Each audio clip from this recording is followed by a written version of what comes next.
ओम साई राम। साई युग नेटवर्क आपका स्वागत करता है। प्यारे भक्तगण, कृपया हमारे चैनल को लाइक, शेयर और सब्सक्राइब जरूर करें। इसके अलावा हमारे नवीनतम वीडियो प्राप्त करने के लिए सबसे पहले घंटी के आइकॉन को दबाना न भूलिए। साई बाबा ने 15 अक्टूबर 1918 को दशहरा के दिन महासमाधि ली थी और इस वर्ष एक बार फिर तिथि और अवसर एक साथ आ रहे हैं। इस पोस्ट में हम कुछ ऐसे लक्षणों पर गौर करेंगे जो हम वर्ष और आने वाले वर्षों में दशहरा मनाने के लिए याद रख सकते हैं। साई बाबा के भक्तों के दिल में दशहरा यानी कि विजयदशमी दिवस एक विशेष स्थान रखता है। यह बाबा के सरल जीवन को याद करने का अवसर है। जीवन की सीमा को पार करके वह एक ऐसे रूप में चले गए जहां वे अपने भक्तों के प्रति अधिक सतर्क और उत्तरदायी होंगे। वे सदा अपने भक्तों के कल्याण का ध्यान रखते थे। पहले उन्होंने उन्हें अपनी ओर खींचा, उन्हें भक्ति मार्ग सिखाया और मोक्ष के मार्ग पर अग्रसर किया। उन्होंने अपने भक्तों को आसानी से सांसारिक सुख और आनंद प्रदान किया ताकि वे मुक्ति के अंतिम लक्ष्य की ओर ध्यान केंद्रित कर सकें। उन्होंने श्रद्धा और सबूरी का पालन करते हुए गुरु को पूर्ण समर्पण का पाठ पढ़ाया। उन्होंने अपने भक्तों को यह समझाने के लिए चमत्कार दिखाए कि उन्हें उनसे क्या उपेक्षा करनी चाहिए। उन्होंने विभिन्न अनूठी विधियों का सहारा लेते हुए प्रेरित किया। साई सच्चरित्र की हर घटना या कहानी में बाबा के कुछ असाधारण कार्य बताए गए हैं। उसके पीछे बाबा की मनसा केवल इतनी थी कि अज्ञानी आत्माएं जागकर साईं से एक रूप होने के मार्ग पर चलें। जब सद्गुरु की कृपा किसी भक्त पर होती है तो किसी साधना, हठ योग या किसी अन्य निर्धारित विधि की आवश्यकता नहीं होती है। एक भक्त से सिर्फ श्रद्धा और सबरी द्वारा समर्पित सच्ची भक्ति की अपेक्षा की जाती है। जिन भक्तों को बाबा के प्रत्यक्ष निर्देश मिले हैं वे असल में भाग्यशाली थे। हमारे लिए उन्होंने साई सच्चरित्र छोड़ा है। 15 से अधिक वर्षों से पवित्र पुस्तक को पढ़ने के बाद भी यह मुझे मेरी स्थिति के अनुसार निर्देश देता है। मानव रूप में होने के कारण मुझे जीवन की चुनौतियों का सामना करना पड़ता है जो अपर्याय है।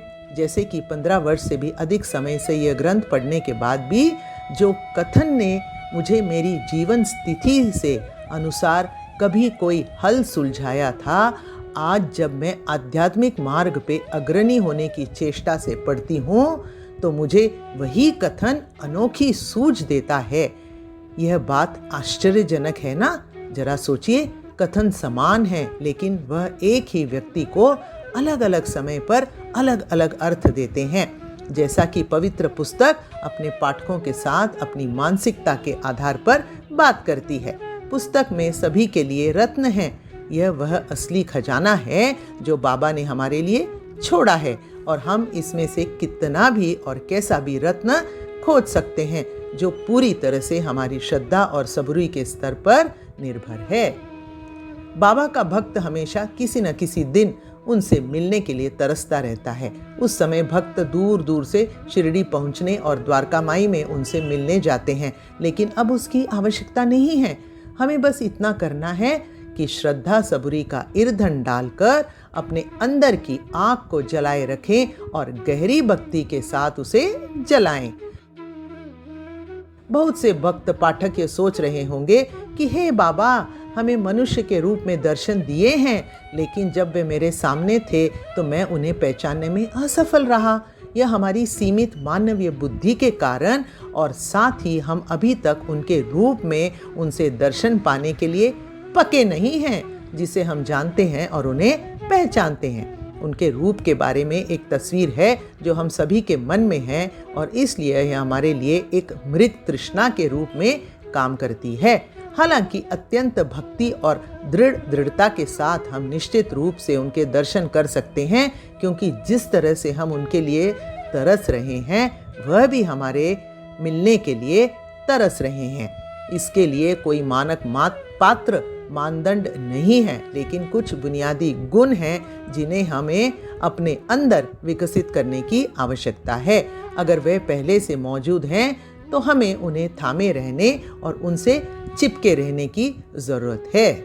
महासमाधि की ओर हम सभी आकस्मिक रूप से पढ़ते हैं, लिखते हैं या उल्लेख करते हैं कि बाबा ने 15 अक्टूबर 1918 को महासमाधि ली थी, जिसमें हम सरल शब्द और तारीख जैसे बाबा पे ध्यान देते हैं, जबकि तकनीकी शब्द महासमाधि को पूरी तरह से नजरअंदाज कर दिया जाता है। बाबा सर्वज्ञ, सर्वशक्तिमान और सर्वव्यापी हैं। वे 100 वर्षों के शरीर के आवरण को त्यागने के बाद भी हमारे साथ हैं और हमेशा रहेंगे। जिस भी दिन उन्होंने शरीर त्यागने के लिए चुना वह उनके भक्तों द्वारा अच्छी तरह से याद कर रखा जाएगा, लेकिन उन्होंने दशहरे को एक मकसद से चुना था। यह दिन बुराई पर अच्छाई की जीत का प्रतीक है और इसे देश के सभी हिस्सों में अलग अलग तरीके से मनाया जाता है। महाराष्ट्र में प्राचीन काल में सम्राट दशहरा पर्व मनाने और अपनी जीत और गौरव गाते हुए अपने प्रतिद्वंदियों के खिलाफ लड़ने के लिए गांव की सीमाओं को पार करते थे। बाबा राजाधिराज ने अपने जीवन की सीमा पार करने के लिए इस दिन को चुना और जन्म और मृत्यु के चक्र पर विजय के लिए हमारे लिए एक उदाहरण स्थापित किया। कई जन्मों को पार करने के बाद हम एक बुद्धि के साथ मनुष्य के रूप में जन्म लेते हैं और यह बुद्धि हमें सही और गलत, अच्छे और बुरे के बीच अंतर करने में मदद करती है। जिस आत्मा को हम इस शरीर में लेकर चल रहे हैं उसने बहुत यात्रा की है और अब उसे आराम की जरूरत है। मनुष्य के रूप में जन्म लेने के कारण हम आत्मा को शरीर के संक्रमण को रोकने में मदद करने का अवसर है। यह अवसर हमें परमात्मा से एक होने में मददगार होगा और यही वह मार्ग है जो उन्होंने हमें दिखाया है। बाबा ने हमें कुछ तकनीकें देकर आत्म साक्षात्कार के मार्ग को सरल बनाया है। बाबा की पूजा करने के लिए कोई कठोर नियम नहीं है।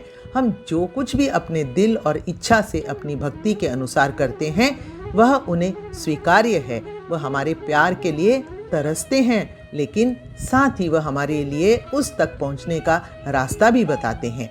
मनुष्य के लिए जन्म और मृत्यु के चक्र को पार करना कठिन है। विडंबना यह है कि आत्मा अपने लक्ष्य तक जल्द से जल्द पहुंचना चाहती है। बाबा आत्मा को लक्ष्य की ओर ले जा रहे हैं, लेकिन यह मनुष्य के वस्त्रों में कुछ कर्मों और बुद्धि के प्रयोग से ही संभव है। साई सच्चरित्र लगभग सभी स्थानों पर आत्म साक्षात्कार के महत्व को गाता है। प्रश्न यह है कि क्या हम मुख्य उद्देश्य को समझने में सक्षम हैं? कुछ संकेत जो मैंने सीमित बुद्धि से खोजे हैं वे नीचे सूचीबद्ध हैं। पहला है नव विद्या भक्ति। श्रवण, भजन सुनना, आध्यात्मिक प्रवचन जो मन को भौतिकवादी दुनिया से विचलित करने और आध्यात्मिक में पारगमन करने में मदद करेंगे। दूसरा कीर्तन, प्रार्थना करना ईश्वर के साथ संवाद करने का एक तरीका है। इसका मतलब यह नहीं कि हम कुछ मांगे, जो कुछ भी हमारे पास है उसके लिए शुद्ध कृतज्ञता प्रार्थना में व्यक्त की जानी चाहिए। तीसरा है स्मरण करना। हर क्रिया में भगवान, हमारे लिए बाबा, उनको याद करने से हमें रुकने, सोचने और जांचने में मदद मिलती है कि कोई कार्य अच्छा है या बुरा है। चौथा है पाद सेवन, पैरों का सहारा लेना। बाबा के चरण कमलों में हमारे आश्रय हैं। हमें हमेशा उनके चरणों में आत्मसमर्पण करना चाहिए और अपने अहंकार को उनके नीचे कुचलने देना चाहिए। पांचवा है अर्चना यानी कि पूजा। बाबा की शारीरिक पूजा करने के लिए कोई बाध्यकारी नियम नहीं है, लेकिन हम हमेशा मानसिक पूजा का सहारा ले सकते हैं, जिसका अर्थ फिर से उनसे संवाद करना है। छठा है नमस्कार यानी कि झुकना। यह कार्य फिर से बाबा के प्रति सम्मान दिखाने और हमारे पास मौजूद अहंकार का खंडन करने के लिए है। सातवां है दास्य यानी कि सेवा। बाबा की सेवा करने का प्रयास करें जिन्होंने अपने भक्तों से कभी कुछ नहीं मांगा, लेकिन उनकी शिक्षाओं का आदर्श अनुपालन और उनके द्वारा जीना ही उनकी सच्ची सेवा है, जिसमें ज़रूरतमंदों की मदद करना शामिल है। हर तरह से, न केवल आर्थिक रूप से भोजन दान, आध्यात्मिक शास्त्र पढ़ना। 8वां है सख्यात्व यानी कि दोस्ती, ईश्वर के साथ मित्रता की भावना पैदा करना। यहाँ पे हमारे लिए ईश्वर यानी कि बाबा हमारे दिलों को खोलने और उनसे उत्तर प्राप्त करने में मदद करेगा। आखिर है आत्म निवेदन यानी कि आत्म समर्पण। उपरोक्त सभी 8 बिंदु संक्षेप में हमें बाबा के प्रति पूर्ण समर्पण के इस स्तर तक ले जाते हैं। अब सुनते हैं दिन का पालन कैसे करें। नव विद्या भक्ति की सभी शाखाओं का पालन वर्ष भर दैनिक दिनचर्या में और विशेष दिनों में भी किया जा सकता है। दशहरा दिवस पर निम्नलिखित का भी पालन किया जा सकता है और जोर दिया जा सकता है, क्योंकि बाबा ने अपने कई भक्तों को ऐसा करने के लिए कहा था। नाम स्मरण। बाबा ने कई बार अपने भक्तों को केवल साईं साईं का जाप करने की सलाह दी और वे बाकी की देखभाल करेंगे। तो इस विशेष दिन पर हम अन्य कर्तव्यों को निभाते हुए पूरे दिन नाम स्मरण कर सकते हैं और जो कुछ उसने हमें दिया है उसके लिए उसे याद कर सकते हैं। अन्नदान। बाबा ने अन्नदान को दान का सर्वोच्च माना है और हम गरीबों को खाना खिलाकर दिन का सर्वोत्तम तरीके से पालन कर सकते हैं, जो बाबा को बहुत प्रिय था। दक्षिणा अर्पित करना दान धर्म को पूरा करने का साधना होना चाहिए और बाबा ने अपने भक्तों से दक्षिणा मांगी जो उन्हें देखने आए थे। दक्षिणा अनिवार्य रूप से मौद्रिक दृष्टि से नहीं बल्कि आध्यात्मिक पाठों को पढ़ना और समझना भी था। वैश्विक महापारायण के माध्यम से दक्षिणा अर्पित करने की एक और अनूठी विधि है। आप इस पोस्ट को भी पढ़ना पसंद कर सकते हैं। इस दशहरा 9 सिक्कों की दक्षिणा के लिए साईं बाबा का मार्गदर्शन। इच्छुक भक्त बाबा को दक्षिणा देने के लिए इनमें से किसी भी व्हाट्सएप ग्रुप यानी कि ग्रुप 1 या ग्रुप 2 में शामिल हो सकते हैं। अंत में एक अद्भुत उदाहरण साझा कर रही हूं जो मुझे फेसबुक पर मिला। गिद्ध जमीन पर सांप से नहीं लड़ता है, वह उसे आकाश में उठाता है और युद्ध के मैदान को बदल देता है और फिर वह सांप को आकाश में छोड़ देता है। सांप के पास न तो सहन शक्ति है, न शक्ति है और न ही हवा में संतुलन है।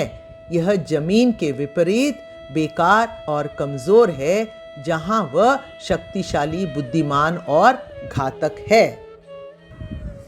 अपनी लड़ाई को श्रद्धा और सबूरी द्वारा आध्यात्मिक क्षेत्र में ले जाएं और जब आप आध्यात्मिक क्षेत्र में हो तो शिरडी साईं बाबा आपकी लड़ाई को संभाल लेते हैं। दुश्मन को उसके अपने क्षेत्र से मत लड़ो, गिद्ध की तरह युद्ध के मैदान को बदलो और बाबा को अपनी सच्ची भक्ति के माध्यम से कार्यभार संभालने दो। आपको निश्चित जीत का आश्वासन दिया जाएगा। ओम साई राम।